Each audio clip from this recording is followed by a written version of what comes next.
Welcome, ladies and gentlemen. Welcome to another episode of If You Ain't Laughing, You Ain't Living podcast. I am your host. I'm your excited host this evening because I have some comedians. I have some veteran comedians. I have some men that's more funnier than I think I am. These guys are veterans in this game. And here's the deal. They on the clean comedy circuit. Their names have been ringing since I've been in the business. That's been a long time. But I'm going to introduce the first one, his name. He is Mr. 305 out of down south Miami. The bottom is what they call it. His name is Chicken George. Yo, it's your boy Chicken George, the comedian all the way from down south, you dig? Your favorite piece of chicken, the barnyard pimp. You already know what time it is, man. What's happening with you, doc? Man, what's going on, Mr. Chicken George? Thank you for visiting and coming in and hanging out with me for a little bit, man. It's an honor to have you on my podcast. Thank you, sir. Hey, man, I appreciate it. Thank you for having me, brother. Yes, sir. Our next comedian. He's not just a comedian, man. This man is an entrepreneur to the fullest. He is the founder, the creator of Straight Foolishness Comedy Circuit, man. I've had the pleasure to perform on his stages and bless the people. And his name is, I'm going to say Mr. 407, but his name is Curtis Bateman. Curtis, introduce yourself to the people. Man, what's going on, people, man? Your boy Curtis Bateman, Straight Foodness Comedy in Orlando, Florida, man. Glad to be here. Glad to be a part of this tonight, man. What's going on with y'all, man? Man, welcome to the show, brother. Listen, for the listeners, for the audiences on all these different platforms that's listening, tonight you all are being blessed with some real good, spiritual, clean comedians. And we're going to jump off into a couple of conversations with these guys. We're going to be serious because my podcast is, we have real talk, real live conversation, but we have a comedic perspective that come out of some of it. I'm encouraging people not to take things serious from our perspective because we are gifted to share the gift of laughter with you all. So we're going to get right into the sauce of things, fellas. It's an open conversation. Relax, unbuckle your seatbelt, let your belly hang, and let's just get into it. All right? Yes, sir. All right. So first thing I want to do is I want to let the people know how and what made you all get started in clean comedy. Right. And then I want you to specify something for me because we had this conversation before, me and some other comedians. We clean comedians, or are we Christian comedians, or we don't want to get those two intertwined because sometimes they do. If they say he a clean comedian, then that means I'm rough around the edges with my material, or I'm a Christian comedian, which means none of my jokes not biblical, but they are definitely a breath of spiritual fresh air, if you will. So I'm gonna let Curtis jump off on that. Curtis, can you let us know, man, about how you got started and why did you choose to be a clean and or Christian comedian? Man, so I've been doing clean comedy. I want to say, of course, well over a decade now. Um, when I started comedy, I started in church. It was mostly hosting. My church used to have something called church I went to back in the day had something called Praise Night on Sunday nights, like once a month, and it's when you bring your gifts to the Lord, like singing, dancing, rapping. Basically like a talent show situation. Right. For me, I had already gave the church all my money, so I said I might as well just give y'all some laughs. You feel me? I had Yes, nothing else sir. to give them, so honestly been doing comedy all my life within school, acting the fool. And my first set, man, I just went around the church, started cracking on everybody, and started talking about like just real life. Yeah, Yeah. just talking about stuff that I talked about stuff that everybody thought about. Okay. Um, and man, that's how I started. I've never been a big dirty cursor or anything like that. And I couldn't see myself doing that in front of my parents. I couldn't see myself doing that in front of my, what I'm saying, my people like that. That to this day, that still would make me uncomfortable. So I chose that route. I am a Christian, but I don't identify as a Christian comedian. Number one, I feel like that's going to definitely keep a lot of doors closed. Um, I've been into a lot of places before where I'll go do my thing and I'm not cursing and I got the best set of the night. So I tell people I'm a comedian. Now, if they specifically looking for a clean comedian, I'm that also. But I just don't try to put myself in that box. But that's definitely the reason how I got into this in this Okay. manner. Okay, I respect that, man. I appreciate that.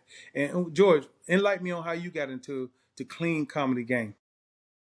Man, I started actually on stage in 2008, but man, comedy started for me, man, in elementary. You know what I mean? Okay.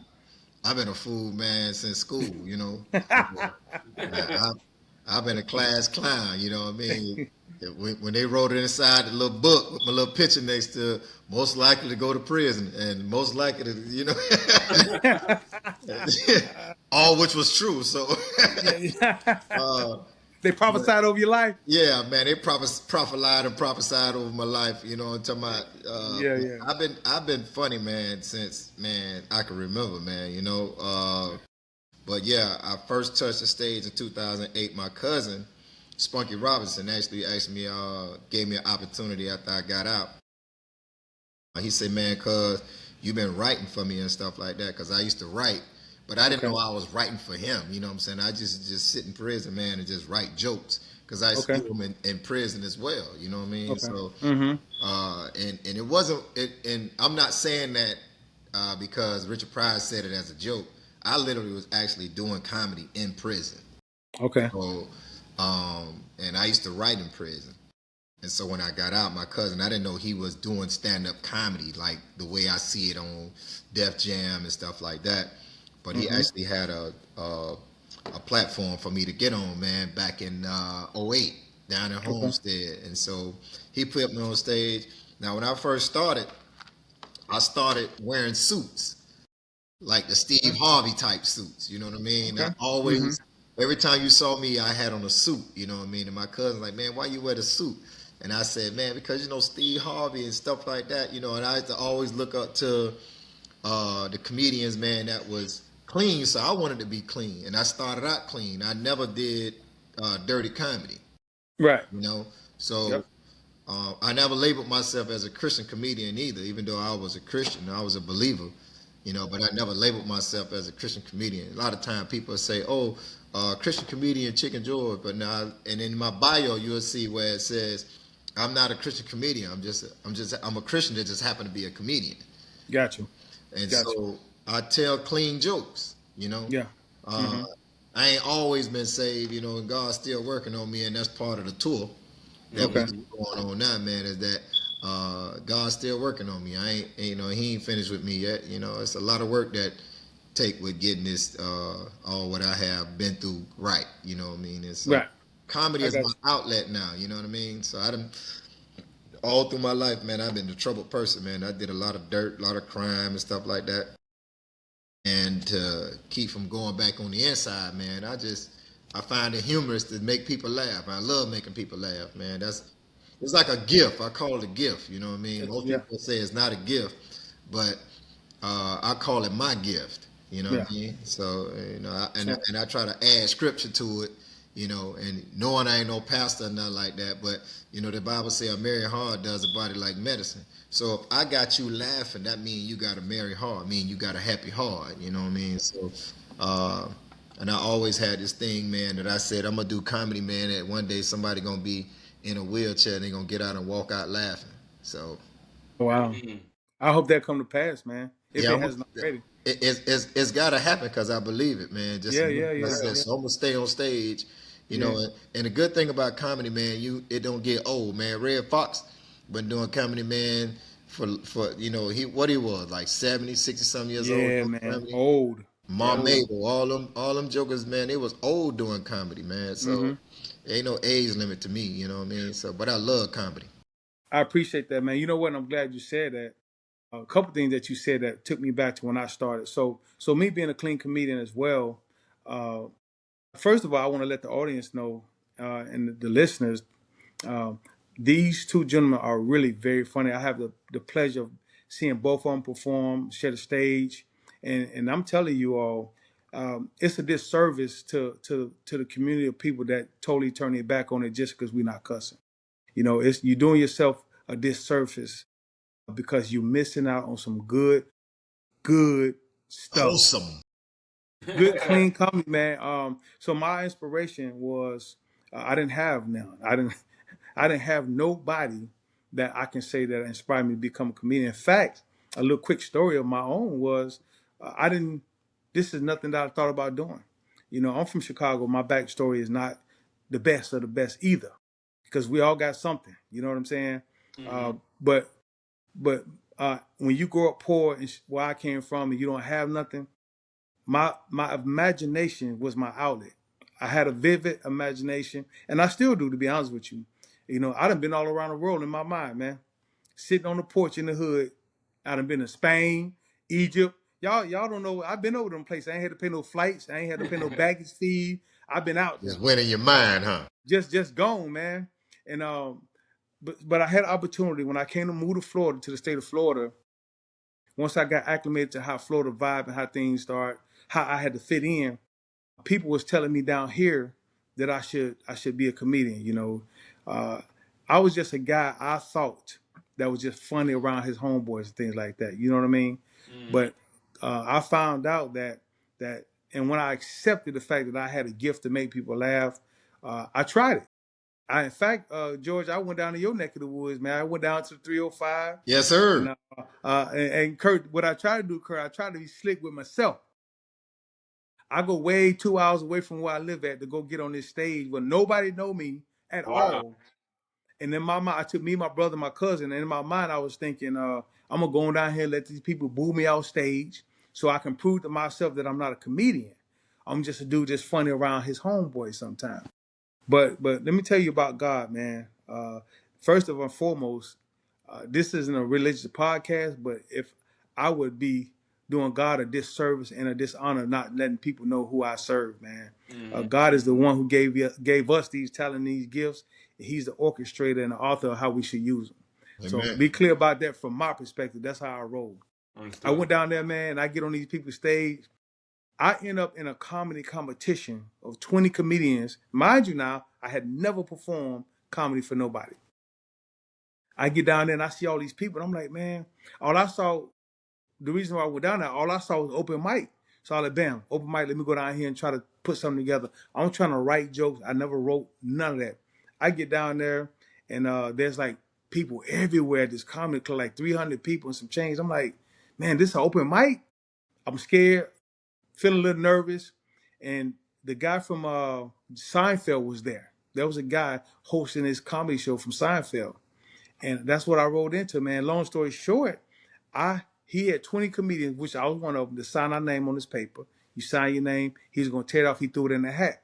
I run to the bathroom, because I'm like, I ain't finna stick my hand in that hat and be first. I go to the bathroom for about 15 minutes. When I come out, I hear them calling this dude Doc, which is me. They're like, man, what Doc at? What Doc at? What that dude? I was like, oh yeah, here I am. Man, they're like, here, you gotta, pull the name out your hat. I stick the numbers. He went by numbers. I stuck my name. I was the last one. Open up. It was number one. I ended up being the first comedian, man. Yeah. Yes, yes. And when I did it, I was like, oh man. So the dude from Seinfeld, it wasn't Jerry Seinfeld, of course. It was one of the other actors that be on the show. He pulled me to the side. He told me, he tried to pep talk me to calm me down. I get on stage, man, and I had one joke that I remember I wrote, and I wrote it on the way to Miami. And it was about a state trooper pulling me over, and I had a baby in the back seat. And, I had some stuff I wasn't supposed to have on me in the car seat. Anyway, it ended up being a good, funny joke to them. After that, I didn't know what I said to this date, but I got a standing ovation, and I ended up placing second in the competition. Wow. Now here's why I'm so strong, y'all, on my faith when it came to this gift. When I got into the audience, man, it was a couple of people laughing really hard at my jokes, and I thought I was being heckled. Emotions running everywhere because I don't know what's happening. Dudes was leaning over, man. Whatever I said, I sit down. Through all these people, I heard a voice tell me, "This is what I have for you." It was clear, man. The guy was telling me, "Man, this is me operating through you. I got you." And from that point on, man, I've been fortunate enough to perform in a lot of places, meet a lot of people, and keep it clean. I never cussed, not one time on stage, and didn't want to. So like you guys, man, I want to be in a clean audience. I want mama to come out. I want grandma to come out there. I want the children to come out there, even if they land on the pews or on the seats sleeping. I want them to be there and not have to curb an appetite from secular cussing and things like that. No disrespect to what they do. Right. This is just my choice. So I appreciate y'all, man, for what y'all do and the clean work that y'all put in. I feel as though that the community of clean comedians should stick together. I think we all should stick real tight in unity, man. United is the way we're going to do things. George, you and I talked about this last week. When we get united as a clean comedy circuit, man, you're going to be surprised the doors that's going to open up for us, man, the rooms that we're going to come in and get our opportunity and start getting the money for it, too. No So, doubt. No doubt. moving on, man. I want y'all to tell the listeners a little bit about are there any comparisons, man, when y'all doing y'all performances or when y'all putting material together? Meaning, is there somebody that you aspire to be like, but they out there on the outside and you on the inside doing clean comedy? Is there somebody that you look at in the secular realm that you might say, man, I know I'm funnier than him, man? And you before you know it, you could be lining up some material based on some secular type stuff, but you make it clean. Y'all ever had that experience before? So for me, I'm not gonna say that there's anybody that I want to be. I want to be like I've had people tell me that I've had um like some Bruce attributes. Probably because I'm big. Number one. That, um, now Bruce that you said Bruce. that, wow. Arnett J. Okay. Because I'm really active on stage. I don't really stand still like that and do comedy. That's not my thing. Um, so I like those guys, man. I tell you, I think the best thing for me is do is tell you, like kind of like my top three. Number three, Rodney Dangerfield. Um, that's the real punch. Like I know Spunky Robinson the punchline king, but Rodney Dangerfield has always been the punchline king. If you listen to his stuff, his jokes was one after another. Yes. I loved his style, and I would love to pursue something in that nature like that. Number two, one of my favorite comedians of all time, just period, through his work is Martin Lawrence. Watching the Martin Show Mm-hmm. growing up, that did something to me. Okay. I enjoy his stand up and the stuff he do, but his show has really put me on. Mm. My number one comedian all time right now he's actually at the height of his comedy. Dude named Ali Sadiq. Yeah.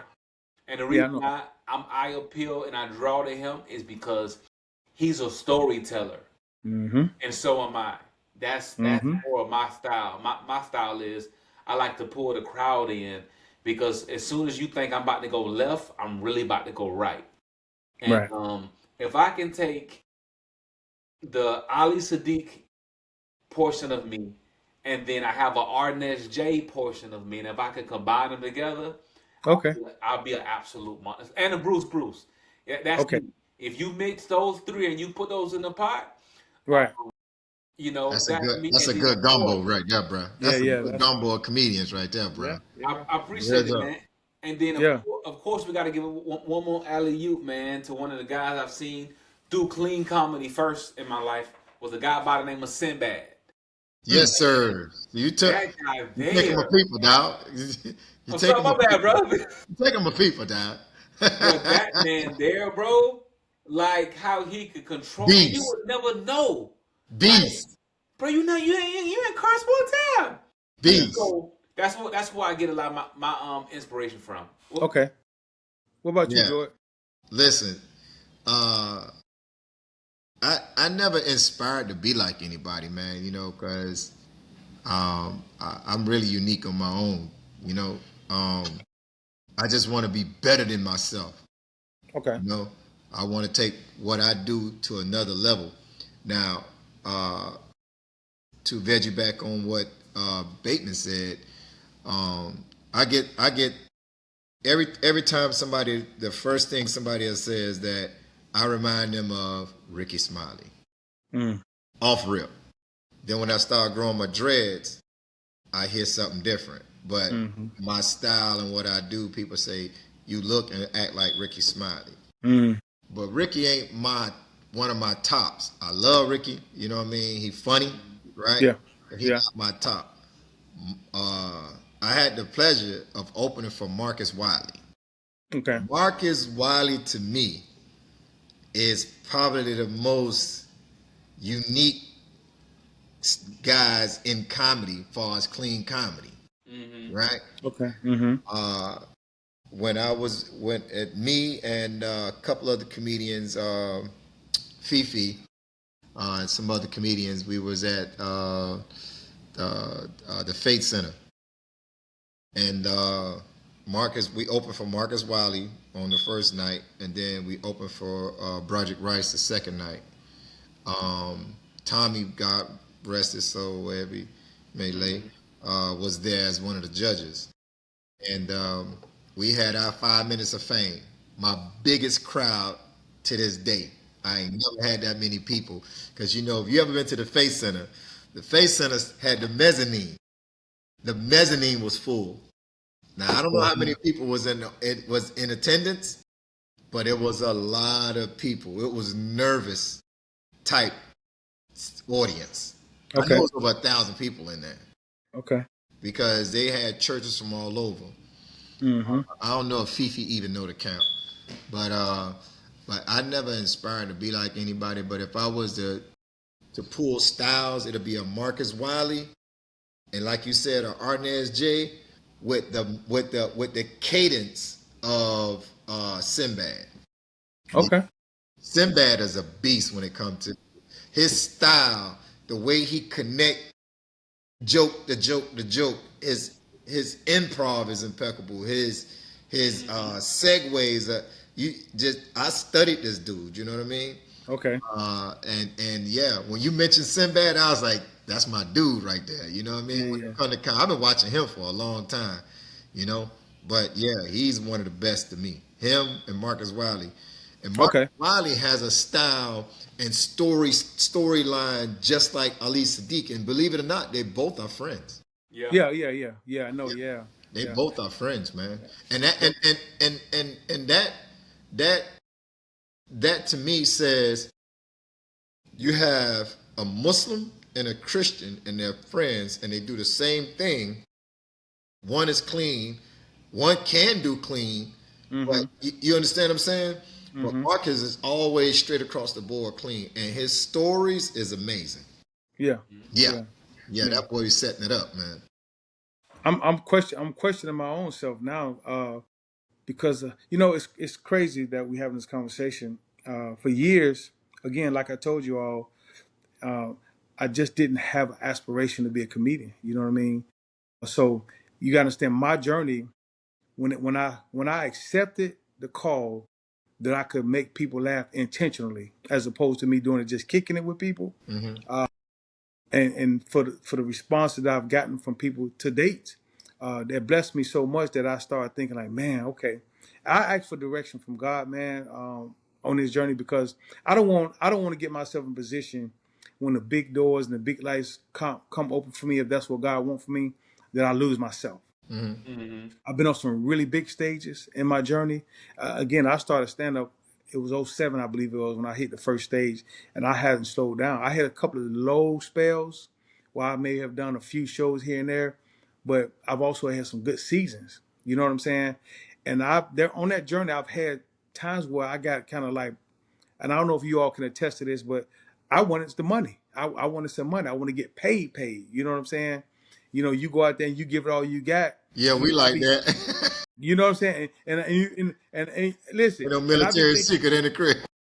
Hey, CB, Joy, listen, and you be thinking, man, I know I can get paid, right? Because I know I got the talent, I got the gift, but the platform just don't come like that because I'm a clean comedian.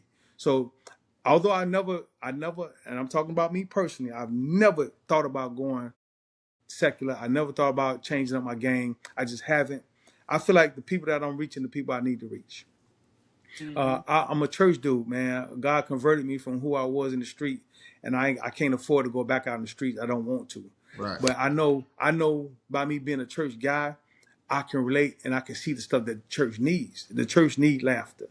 So, man, I'm telling y'all, keep doing what y'all doing, and y'all do it so good. Listen, people, audience, if you get a chance to see Chicken George and you get a chance to see Curtis Bateman, go see these guys. If you remotely hear their name, go see them. You will not be disappointed. I'm telling you, they have a calling on their life to keep doing this thing.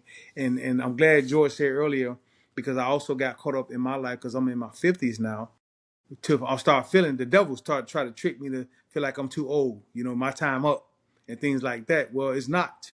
And I'm so glad that every time I put it down or try to put it down, I get an awakening like, you know what, man?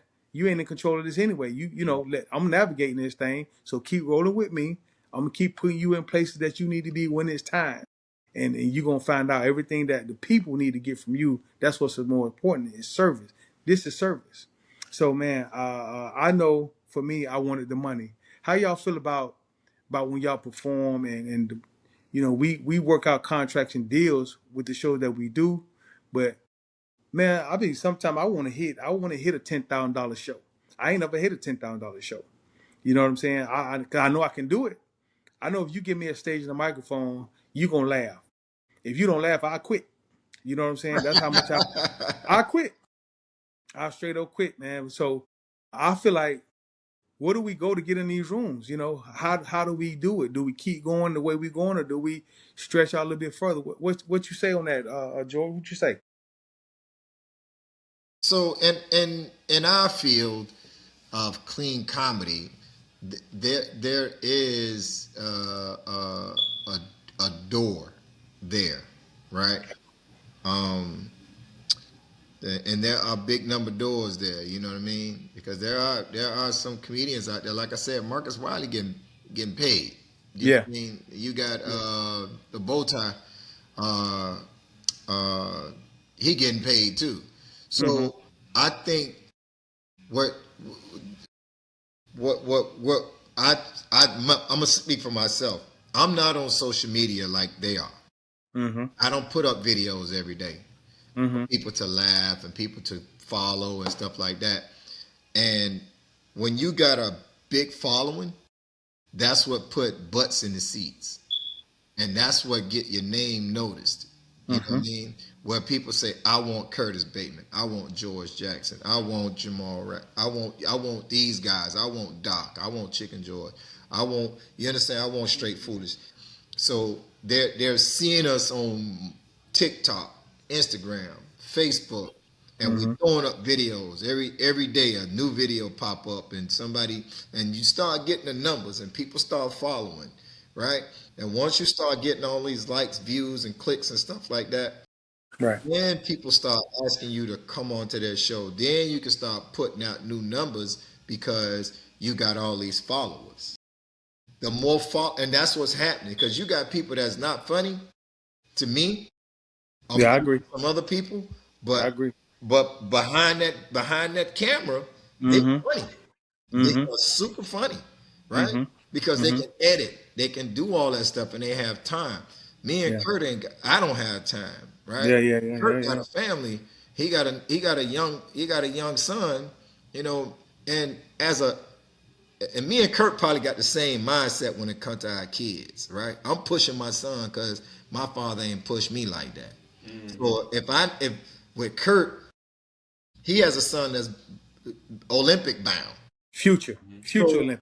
His mindset is like, I want to do video, but man, I need to focus on this one. You know what I mean? Right. And with me, I have other things. I got grandkids now.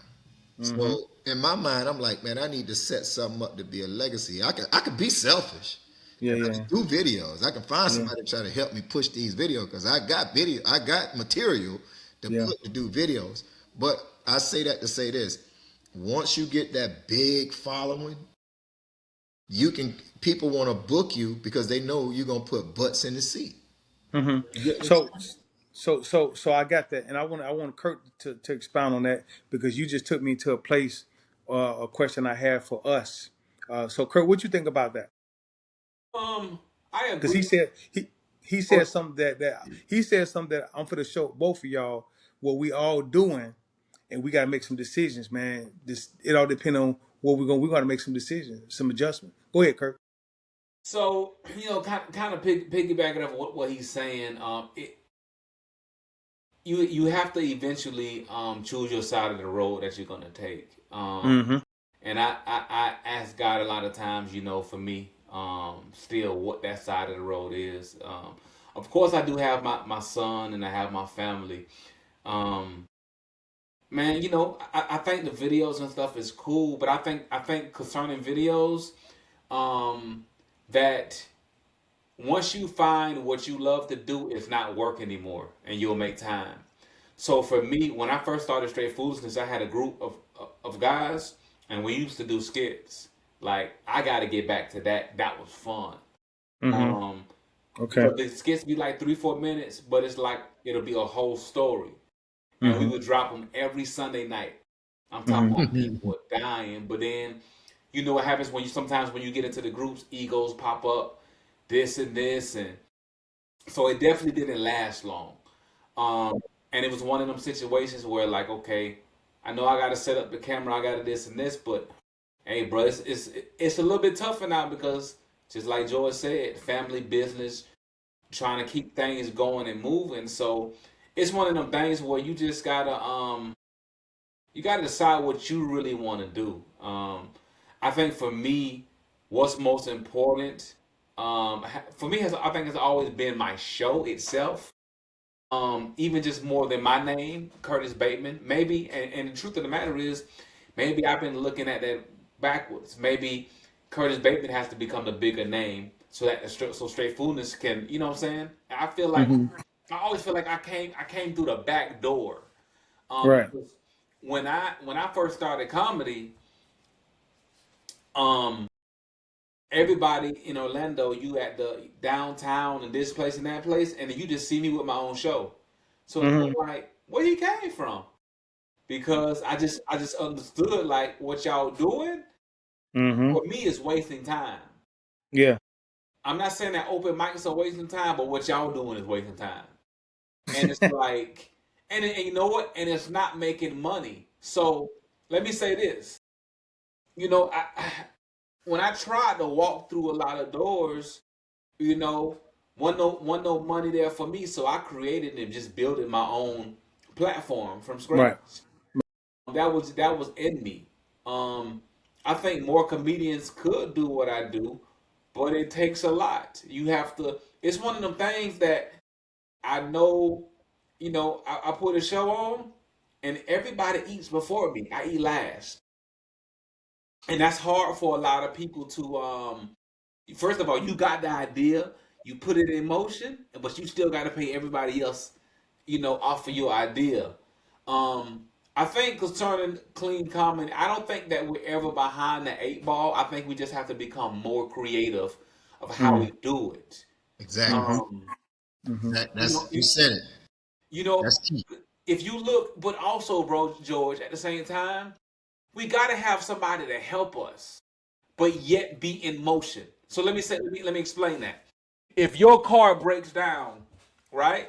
People Hmm. will help somebody who see is pushing their car to get out of traffic instead of just sitting there. Right. That's what Ali Sadiq did for Marcus Wiley. Mm-hmm. They're brothers, they're friends, but if he would just been sitting there as a parked car, he would have never got the help that he got. Right. And I Mm-hmm. think a lot of times, bro, we have to help one another in whatever sense, bro. Let me be honest with you, bro. Um, I do shows here in Orlando, bro, and people I know who not gonna fill no seats. I don't care how long they've been around. They've been around. They want to charge me $750 for what? Because you used to be somebody. What you used to be, it don't fill seats today. And comedy's the type of game is, bro. What have you done lately? Sis, Right. what have you done lately? So Mm-hmm. I believe I believe in a social media. I believe in all of that stuff. But I think a person concerning that has to find their niche. And I'm gonna say this. So we're gonna run it back to George. I think anytime a comedian is asking for a certain amount of money, it has to be a value. I called a comedian the other day. I said, "Hey man, I see you online. You doing your thing." I said, "How much is it to bring you down?" That was my first mistake. He said, "Well, number one, how many seats you got?" I said, "Well, I'll probably get about 300." He said, "All right, it's gonna be about 1,500 plus room and board." I knew immediately Straightforwardness is not in the place to go there. Mm-hmm. The truth of the matter is, could I pull it off? I could, but that's a bad investment for a person you know who ain't gonna fill them seats. Mm-hmm. I got you. So, you know, I think concerning comedy, once we learn, number one, we're clean, but number two, we gotta learn the business. Yes. We Yeah. gotta learn the business of not just being a clean comedy, but being a comedian. Period. So, you know what, man? That's so profound what y'all saying, and I'm learning. Here's the thing about being somebody when you know you. First of all, you have to recognize everybody ain't got a gift to be a comedian. Let's be clear about that, right? There are people who just jumping up and think they can make people laugh, and they actually, there's no disrespect to the up and coming comedians at all. For you listeners, if you're an inspiring comedian, do what you do, give it all you got, keep your foot on the gas, no brakes, keep your foot on the gas, be creative, do your thing. What I'm saying is sometimes there is something that'll let you know this ain't for me, right? In the movie business, there's actors and there's writers, there's screenwriters, there's film, there's the people behind the scenes. All these people play a part to make this successful project Yeah, happen. yeah, It's the same thing with comedy. You first of all, they sometimes I've heard people like also I'm a barber. I've had some of my clients come to me and they see how I cut their hair. Doc, I'm gonna cut hair, right? I want to cut. You inspired me to cut hair, but they go through the preliminaries. They go to school and I show them stuff because I'm not selfish, and then they still don't end up measuring up in a barbershop setting to be a great barber, so they don't get no clientele, right? Well, I feel like this. I feel like in the comedy world, especially from my experiences and I've been on some really good platforms. I know some really good people, and that's in the business. But I have for I've decided to still be navigated by my energy and by the first spark that flamed me up to go and do it. I hold on to that piece. Looking at the world today, looking at what's the pressures of trying to keep up with social media, man, trying to keep up with TikTok, trying to keep up with IG, Snapchat, all these different platforms, trying to keep up with the stuff, man, you won't be able to feed your family. If you're responsible, because think about it, you're making a sacrifice, which we all know you have to make some sacrifices. correct. Like right now, we sacrifice it. I got to get up at 4 o'clock in the morning. Chicken George got to get up at 4. You got to be on your assignment tomorrow. We all make a sacrifice right now to grow and help other people grow. And this is what I meant earlier about connecting and being united. If you pay attention to other platforms, these people, once they know each other, they are connected and they try to stay connected. I've been doing my own thing for many years by myself. I hosted my own open mic in Port St. Lucie. I've been doing my own shows. I get my own gigs. You know what I'm saying? I've had people through word of mouth call me and, hey, Doc, man, I heard you. And I've done something like that, quite a few actually. But for the most part, I'm still hunting. You know what I'm saying? So I don't have a PR person. I don't have a secretary. I don't have none of that stuff yet. But I'm staying true to what God has called me to do. And I've tried to enter into rooms that don't belong to me. You know what I'm saying? I've tried to get into spaces that don't belong to me. And I get reminded every time, no, that ain't the journey that I got you on. So you got to stay steadfast, make them sacrifices, and hold your head up the whole time while you're doing it, and not be driven by money, not be driven by fame for sure, or fortune. You got to be driven by your raw talent and your gift and knowing that this is what you're supposed to do. Y'all agree with that? Yes, sir. Yeah. Listen, the sacrifices, y'all, let's talk about that for a second. The sacrifice that you got to make to be a clean comedian like we are, just so we go out there and show our talents, is a great sacrifice. You know what I'm saying? We all family people. I got a wife and kids too. I got a full-time job too. Like I said, I also cut hair. I'm a licensed barber. I've been cutting for years. And I do stand-up comedy. And I do motivation. I mean, I'm all over the place. I'm all over the place, man, Yeah. trying to make it happen. That's why a lot of times they say, Doc, where you from, man? I'm from everywhere. I'm from all over the place. Because I done been here, there, trying to make it work. Because I feel like I haven't reached that level of fulfillment yet. And it's not motivated by money, and it's not motivated by fame. But my fulfillment is when I look in the crowd and see the people laughing. You know, I tried, so I do TikTok videos and stuff like that, but I'm not consistent. You know what I'm saying? Because sometimes I've tried, man, people have, Doc, you ought to do this and this, and I tried it. I've been in the living room trying to make people laugh, just me and the screen. Well, I'm motivated by seeing your face. I'm motivated by hearing your voice, waving your hand, shaking your hand, clapping. Man, that's my energy. That's my Yeah. drug. You know what I'm saying? So I'm just saying all that to say, I think everybody needs to know their niche. And when you know that this is for you, don't worry about everything else that's going on around you. Stay true to yourself, stay true to your game and your calling, and whatever benefits that you reap from it, that's what you're supposed to have. You know what I'm saying? Mm-hmm. Yeah. I So, agree. It'll fall in place, man. I'm gonna keep doing it, you know. Until that time come. I just feel like at some point it'll come. I have my break. We'll have our break. We'll have that moment. If we yeah, stay in it, stay consistent, stay in the game, you know. Um, it happened overnight for some people. It happened, you know, within a year span for some people. But now the way things are going now, within these past 10 years, you know, social media has been the game. You know what I mean? Everybody say, man, you need to do this. You need to get on social media.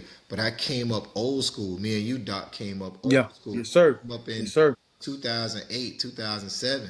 You know what I mean? Where social media really wasn't the No, the it boom. wasn't popping. It wasn't We popping. was getting on stages, and Yep. I always saw myself doing it old school because that's what I saw. Yeah, same. Um, I wanted to experience the old traditional way it was being done. Yeah. You know, jumping in the car and traveling. Though we can't, it's not as easy as it was back then. Right. It wasn't easy then, but I remember this. I'm listening to the stories of when Ricky Smiley, them, Steve Harvey, Said the Entertainer, Bernie Mac, all the legends. You know what I'm saying? These dudes traveled, man. These dudes Yeah. got in them Pintos and Yep. in them Buicks, and they carpooled. You know what I mean? They slept in one room in a hotel. You know what I mean? But you know what? You know what, George? And that's what I meant earlier. Remember, I told y'all they stuck together. Man, Yeah, them Yeah. dudes, them dudes are all they all became and they all successful. friends now. They all friends, but They man, still I heard them connected. stories. They stayed Yeah, connected, bro. yeah. That's something And that they I'm help each. telling y'all. They. And the difference is with those guys. You know, I don't want to really say it's because they all came. Some from Philly, some from New York, some from Cleveland, some from they all Chicago. They all over the place, but they all met in these clubs. You Yeah. know, different clubs. Hey man, Yeah. it's gonna be popping over here. Man, you can get there, man. So and so gonna be there. You know what I mean? And they shot over there. You know, just like Yeah. you said, you know, the Jerry Seinfelds and all these people be sitting in these different sects. And yeah, we in Florida where it's not as Yeah. popping Yeah. like New York or like Yeah. Yeah. Yeah. Chicago or Oh like yeah. all these places where they got multiple rooms, especially in New York. New York, you got comedy rooms, comedy clubs, you know, in different spots. You know what I mean? And there's certain cities where it's they love comedy.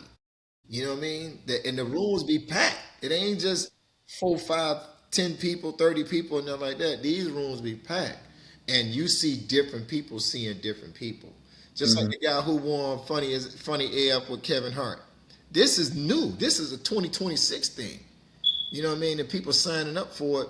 And that dude been doing comedy for a long time. Mhm. The dude who won actually been doing comedy for a long time. I picked him to win, but I really thought that tall guy was gonna win the game. But back then, everybody was showing up. Even Kevin, it was showing up, and it was, hey, I'm gonna come pick you up, and we gonna go. You know what I Mhm. mean? Like right now, if I call Kurt and say, hey man, I'm gonna go to New York, man, and try these rooms out. You know what I mean? Kurt got a family, man. Yeah. Mm-hmm. Yeah. But His he structure but different he than but my but structure. he might make the sacrifice. But You his know what I mean? structure different than my structure. We finna go for 2, 3 days. I get it, but he might make a sacrifice. He might say, you know what, I'm glad you That's called me, bro. And you Yeah. know what? I'm gonna move some rooms around real quick. I'm gonna let my wife know what's happening, and we rolling. Hey right, man, matter of fact, let's call Doc to see what he got going on. right. Because you know what, bro. I always want to go do something like that anyway. You know, give me a few minutes. Let me get some stuff together, line up some stuff. This is what we saying, bro. This is how they made it because Iron sharpen iron. That's scripture. Right. Iron sharpen iron is 27:17. Proverbs 27:17. Right. Iron sharpen iron, man. That's how them guys made it. It wasn't a competition where they was like looking down on each other. It was like, hey, Kurt, man, you had a good set. You know what I'm saying? But watch this. You know, let me know what you think about my set. You know what I'm saying? But when you solo, like we pretty much move like we move, we building up our own energy, and when we connect with like-minded brothers and sisters that's in the craft, we don't really know how to gel. Like me and Kurt, tell him, Kurt, we went to Georgia. We did a comedy conference. Me and Kurt did. Mm-hmm. Man, listen, we performed like 3 or 4 times. It was good, real good. We connected with some people, man. You talking about somebody feeling excited? I felt excited, y'all, because first of all, I stepped outside my element. And it was a blessed feeling for my spirit, man, to be. I felt like George, man. I felt like when I did that, I'm like, man, I made move. You know what I'm saying, Kurt? Like when we was up there and we got to perform like we did, man, meet all these different people, man. Some celebrities was in the room, man. Leading classic, man. Me and him real cool. Like he'll call me from time to time. Now he a big wig. He'll hit me up, Doc, man, just do. And I'm like, man, made me feel like I'm somebody because that's a clean circuit, right? Yeah. So I'm just saying I'm big on the unity part of it, man, because I feel like the space can expand when we come in and show them what we're working with, and they see they got support. You know what I'm saying, Kurt? What you say on that? Yeah, man. Let's kind of touch back bases on that. Yeah, me and Doc, we did meet at it was a Christian comedy conference. Yeah. Not this year, but the year before, man. And Year before last, yeah. It's funny because timing is everything. Because I had been and wanted to go. I was supposed to go the year before, and things just weren't working out, man. And I met Doc. He was standing in the corner with a full suit on. I said, Clean. I said, you hit a priest? Clean. Nothing to mess with. Hey, George, if they didn't laugh, I was gonna start preaching. You hear me? Wait. And collecting tithe and collecting tithe and offering on them. You was looking like the board of health in that bad boy. Bro, for real? I was ready. Everything good. So Like, boy, who done brought the IRS in here? Some. But yeah, That's the old school in me, though. It was cool, man. And this the funny part about that is that the unity. I met people. Comedian White Ball. Y'all heard of White Ball? Yeah. Chicken George. Yeah, I know. White Ball out of Georgia. Aaron. Aaron. Cool people, He man. did my show. I met Tanja. Well, I finally met Tanja D. Tanja Fun. Yeah. And then and through her, through Tanja D, I actually connected to Tanya Lewis. Mm-hmm. So yeah, man, I think we do gotta stick together. And for sure. So let me say this. I'm gonna say this, and I'm gonna be done what I'm saying. If you a comedian and you listening to this, don't let somebody give you an alley-oop and you don't do right with the alley-oop. Because if I say, hey, I got a show for Chicken George, man, I need Chicken George to be in order.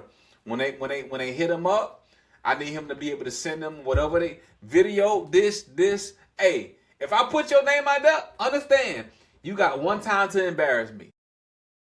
But that's real. Let's get back to that bit, because there's been times I've put names out, and then what happened is the people say, "Hey, bro, what's the person?" They never hit me back. I'm like, "Hey, bro, I put my," because now it made me look crazy.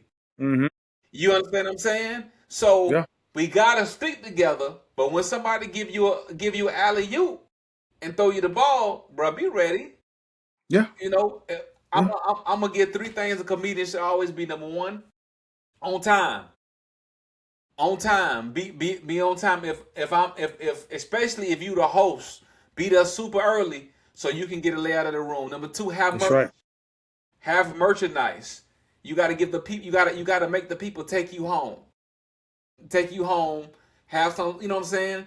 I remember when I first started comedy, I'll be there racking up bread. They be over in the corner looking like a fool. That's cool. I'm gonna get this. Hey, I make merch. These okay. Mm-hmm. And then I was one of the first people that I know of is that when I did shirts, I didn't just give the people a shirt, I gave them a product. So what's that, Curtis? I'll put it in plastic with my business card inside of the bag and with a thing on there. You got to give the people, because we are nobody, they don't know us. We're Mm-hmm. not known, so we have to leave them with some type of experience. That's true. Okay. Yeah. Yeah. And number three, always keep writing. Always keep writing. I know a lot of companies say, "Oh, no, I have a bro." You not living life. Go to McDonald's and sit down. Go to Chuck E. Cheese. It's bro, every day. Like It's there. It's there. I got a joke right now, bro. Talk about my feet hurt. Like, bro, we'd all been there, bro. You ever work so hard that you lay in the bed at night and your feet wake you up because they hurt so bad? Yes, sir. You know what I'm saying, Right bro? now. That's real life. Yeah. My feet want to get on the camera right now and say, "These niggas had me on my feet all day." Bro. He found Yeah, slaves around this bad boy. Hey, man. That's right, man. I I know agree what with you that, mean. man, and I appreciate that. You know what, Joe? As we close out, man, Joe, you leave a couple of nuggets for the people that's inspiring to come up, man. And you know what? Let me say this before you say that, Joe. For the people that's listening, I know we impacting somebody because that's what this is. You know, this is If You Ain't Laughing, You Ain't Living podcast. We here to inspire, edify, and elevate people's minds, all while having fun and giving a comedic perspective. You know, we give them something to learn from. So, George, give us a few nuggets from your experience, man, to help them on their journey. Hey, stay consistent, man. Stay on stage. Don't worry about what nobody else say, man. You know what I mean? You pretty much, man, got to feed off the crowd. Listen to what the crowd say. Yeah. Because one thing I know about this game here, if you try to get insight from another comedian, you don't went down the wrong path, brother. Mm-hmm. Another comedian ain't gonna critique you like the crowd gonna critique you. Yeah, for The sure. crowd gonna give you the right information. Yeah, that's for Another sure. comedian not gonna give you the right information, man. Yeah. Because Yeah. we hard on ourselves and we hard on other people. You know what I mean? So Yeah. I don't want to say they judging, you know, but a comedian, man, when they see or hear other comedians, bro, a lot of times, not saying we do that, you know what I mean, but when I was coming up, man, I had people, man, say stuff to me, you know, that could have made me just say I don't want to do this no more. Mm-hmm. But what kept me going is the people who I actually came for, Right. the crowd.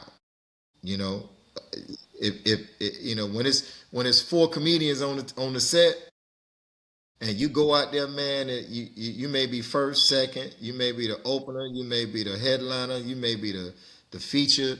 You know, everybody in that green room, they critiquing you, they looking, they watching. Mm-hmm. They ain't gonna laugh. You know, most comedians don't laugh. You know that, right? Yeah. Yeah. Facts. Yeah. If Doc on stage, they not genuinely laughing. But jokers who really love the game, like I love the game. Yeah. I laugh at Kurt. I laugh at you. I was about to run out the place when Tanya was up there in the one in Orlando, man. Yeah. Tanya was on her game, man. Yeah. You know? Yeah. But the crowd is gonna tell you how funny you is. Mm-hmm. Right? Another comedian really ain't gonna say, "Boy, you funny." Not genuinely. You know what I'm saying? Yeah. For me, for any other comedians out there or people that inspire to do comedy and get out there, man, like Kurt said, stay right. Yeah. Right. You know, Yeah. get on open mics if you can. You know, don't chase the money right away, man, because Larry Dog had me coming out there for $30. I drive all the way from Richmond Heights. You know what I mean? Bum rides, man, just to go do a set all the way in Miami Gardens from down south, man, for $30, bro. Yeah. I'm serious, bro. Some nights I wasn't getting nothing. You know what I mean? And it was just and I was, at the time, the crowd said I was funny, but the other comedian was saying, "Hey, man, you need to work on this and work on that and work on this." You know? Yeah. And it was like, they was bashing me. And that'll tear you down. But listen to the crowd. Listen to the people who paid their money to come see you. You know what I mean? Yeah. And yeah, that's my thing. That's what I tell Okay. you, man. Just That's good stuff, man. And Thank I you. hope I hope people taking note of that, man. What I'm gonna leave with the people, and as we close out, man, I leave a couple things as well, man. Everything that y'all said, I tap into 100% because that's the plug. Everything that y'all said, you know, stay dedicated. I think for me, my biggest thing on my journey, and for people that's like us that want to keep it clean and respectable, is to not let nobody get inside your head space. And like you just said, Joe, that's a big deal because all it takes is the wrong person to get inside your head and change your whole, literally make you sit down if you ain't strong.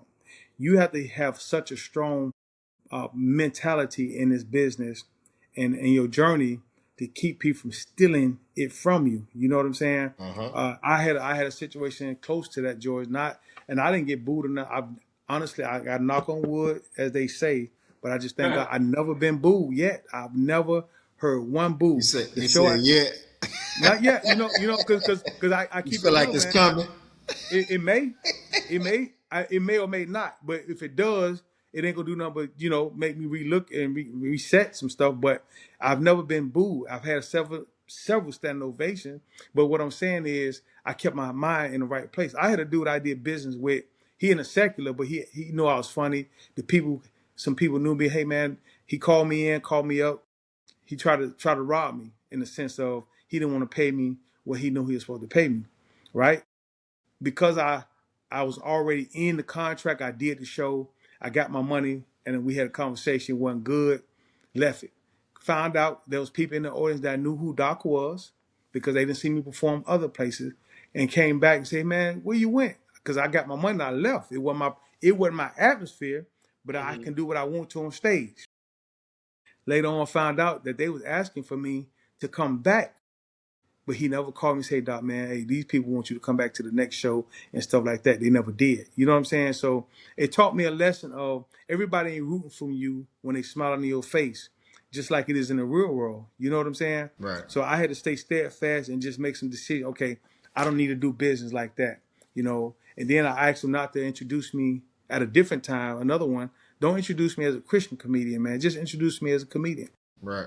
Got right on stage, said, I got a Christian comedian dude. That people were drinking alcohol because it was that type of setting. Man, them people stopped me. They threw the whole vibe out. Yeah. I still performed and worked my way through that. I muscled through it, and they still laugh. But I can see he was working against me. So for people that's listening, man, stay headstrong. Stay headstrong. Don't let nobody get inside your head and steal your gift from you, steal your opportunities, and know the people that you're dealing with. Feel that intuition that God give you. It's called discernment. God will gonna bless you. If you roll with God on this thing, man, He gave you the gift. Let Him show you how to use it. And you watch and see how it take off the way it's supposed to take off. Yes, Not sir. necessarily how you want it to, but it's gonna take off the way it's supposed to. So Yes, sir. I know it's getting late, man. I know we got to get up, man. I want to say thank you all so much again for coming and sharing with the audience, man. Coming and sharing with us. On If You Ain't Laughing, You Ain't Living. I thank the listeners for standing in and coming in again. I've been getting some great reviews about this podcast. So if you want to drop some reviews, please do. That helps us grow in the right direction. And I want to say again, thank you all for the sacrifice y'all made to come in and this platform tonight, man. We had another one, a comedian that was going to join us, but she opted. I'm gonna say she opted out. She didn't formally opt out, but I think her schedule kind of took over for the evening. We were gonna have Miss Shanita Morris, formerly known as Chocolate. She was me and her talked yesterday for a while. She was gonna oblige us as well in this conversation. So maybe next time we're gonna come back again in the future and hit part 2 on this. All right, Yes, sir. George, keep rocking them stages, man. You want to leave any information where people can reach you, man? Tell the people how to get in touch with you. Yeah, this your boy Chicken George the Comedian. You can reach me on all social media platforms, man, at George Jackson or Chicken George the Comedian, man. I got some shows coming up. October 3rd, Laughing Down the Aisle. October 30th, Laughing Down the Aisles, man, down there in Lauderdale. I'll be at AME Baptist Church. Me and Fifi will be down there this week. On the 11th, we'll be in Lauderdale making them people laugh as well. If you see a flyer with me and Fifi on it, it's really not me and Fifi. It's two old people. It's like two old people on the flyer. But we'll be down there. I got something coming up in Tallahassee next month. If you're in the Tallahassee area, man, I'll be down there in Tallahassee. I'll put up flyers on my social media page. You can follow me at George Jackson, or you can follow me at Chicken George, the comedian. Chicken George, the comedian. Yes, sir. Okay. And Kurt, I don't know what Kurt disappeared to, so I if think he can it's hear me. I think his live died, and Okay. he All right. just, So what we're gonna do, we thank Kurt for coming in. Hey, I do have his email. I'm gonna shoot that email out if y'all want to reach him and book him for a show or find out a little bit more about what he does. great foolishness. Go to straight STR the number 8 foolishnesscomedy@gmail.com. Yes, sir. Tap into us, and I am, of course, Dr. Comedian Doc. You can reach me at Jermaine Wright 73@gmail.com, or you can tap into Taking TV and go to If You Ain't Laughing, You Ain't Living. You can find me there. Thank you all for taking time out and listening to us and joining us and hanging out with us. Until next time, we love y'all. Keep laughing, because if you ain't laughing, you ain't living. You ain't living. Peace. Deuces.